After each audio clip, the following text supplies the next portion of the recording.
consider this. I mean, you saw this video. I want to show it to you again. It's not super graphic or anything, so I don't think we'll get in trouble for showing you this. But it is taking place about, a month ago, there on Harvard University's campus in Cambridge, Massachusetts. And I want you to watch the whole thing, because in it, what you're going to see is a law review editor. It just blows me away. I mean, these are like the most prestigious academic jobs you can have in law school, bullying this kid, harassing this kid who they presume to be Jewish. And look at the after fact. And by the way, nobody cares. Like, nobody says anything. The university is still, I guess, allowed. Maybe he got briefly suspended, but I don't think he's out. I'm going to check that while we look at this video. Take a peek, guys.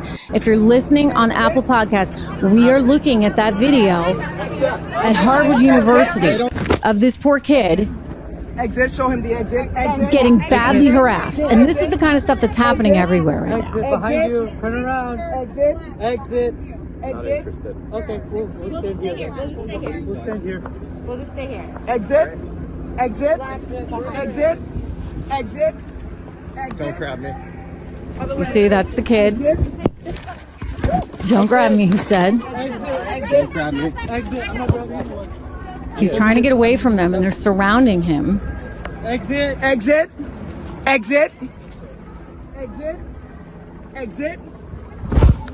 Don't grab me. Don't touch my neck. This is when billionaire Bill Ackman came forward and was demanding the suspension of the Harvard Law Review editor. Behind you. Don't grab me. We're not grabbing. No. As far as I know, they have still not Exit. I live here. suspended him. Exit. You're grabbing me. It's not grabbing you. I mean, it's just terrible.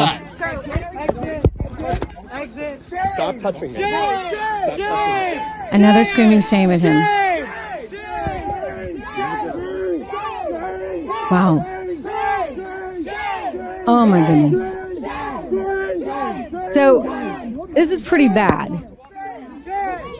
And this guy had a pretty big position there at Harvard Law Review.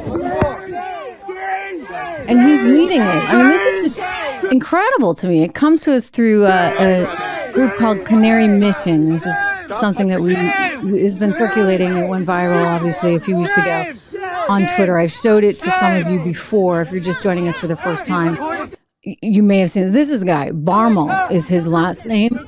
And he had, according to the New York Post, some other challenges in the past. One happened when he was, I guess, an undergrad at Stanford University, something about a U-Haul accident. I don't know all the details on that, but according to the New York Post, back in 2017, he was riding in the cab of a U-Haul truck with 3 other class presidents carrying 14 and 18 Stanford class cabinet members.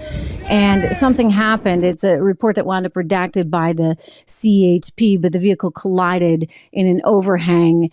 Anyway, you really shouldn't have that many people like riding around in the back of the U-Haul, because it's obviously kind of dangerous. Bill Ackman, the noted billionaire hedge fund guy who went to Harvard and gives lots of money, was like, what the heck? How are these students, I'm reading his tweet, not immediately suspended? How does this not violate Harvard's code of conduct for students?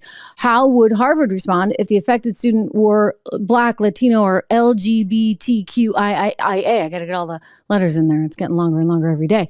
How does this man remain editor of the Harvard Law Review? Very good question, Bill. And I'm glad you're asking it, because Claudine Gay, this is the woman, I guess, I've told you this before. She was a senior when I was a freshman in high school. We went to the same high school. I do not remember her at all.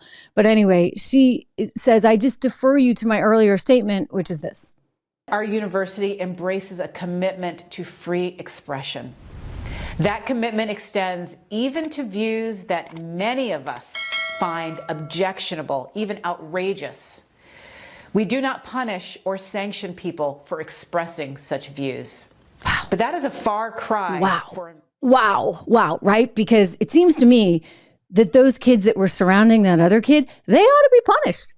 I mean, you can express your views, I guess, and do so in a way that doesn't actually threaten other people.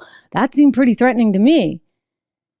And yet, when Elon Musk slips up and says something that's imprecise, or something maybe he didn't really mean, or something that's being taken out of context, or something that, you know, I'm not going to defend it, by the way, because it's not fair.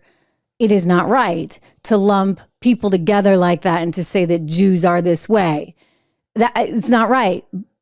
And perhaps he was referring to a certain, you know, group of political types, etc.